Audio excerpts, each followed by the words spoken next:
Shalom, salam sejahtera saudaraku, selamat pagi, salam jumpa dengan kami, warisan anak cucu.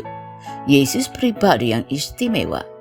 Penginjil Markus menggambarkan Yesus sebagai seorang tokoh yang begitu menarik perhatian banyak orang, baik bagi orang yang menyukainya maupun mereka yang tidak menyukainya. Di mana saja Yesus pergi, ke kota, ke desa, banyak orang yang mengikutinya. Markus mengatakan di mana saja Yesus pergi dan berada, mereka membawa kepadanya orang-orang yang sakit dan membutuhkan kesembuhan, dan mereka mendapatkannya. Bahkan Yesus dapat memberi bagi mereka yang datang kepadanya suatu solusi yang spektakuler melalui mujizat yang dilakukannya. Menyembuhkan mereka yang sakit, yang lumpuh dapat berjalan, yang mati dibangkitkan, yang menghadapi pergumulan diberikan jalan keluar.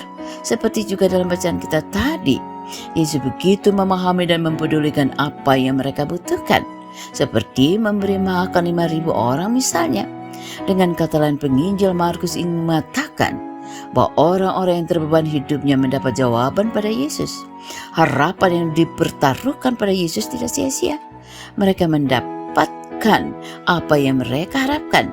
Dan penginjil Markus dengan tegas katakan, semua yang dilakukan Yesus adalah karena kasih. Maka tergeraklah hatinya oleh belas kasih. Markus 6 ayat 34. Apa yang digambarkan dan diangkat oleh penginjil Markus tentang pribadi Yesus yang penuh belas kasih itu tidak perlu diragukan dalam hidup kita sekarang ini. Seorang tokoh dengan pribadi yang begitu istimewa, yang begitu peduli dan memahami orang yang menghadapi berbagai pergumulan kehidupan. Juga bagi kita sekarang ini, sekali-kali jangan meragukan pribadi Yesus yang begitu istimewa itu, pribadi yang penuh kasih itu. Kalau demikian, apapun persoalan hidup kita sekarang ini, jawaban ada pada Yesus, bukan pada manusia. Kalau begitu, carilah Yesus, maka kita akan mendapatkan banyak jalan keluar dan jawaban yang pasti atas setiap persoalan kita. Inilah yang perlu kita yakini dalam hidup ini. Yesus adalah jawaban atas setiap persoalan hidup kita. Kalau begitu, carilah Yesus untuk menyelesaikan setiap persoalan hidup ini. Jangan cari yang lain. Tuhan Yesus memberkati. Kita berdoa.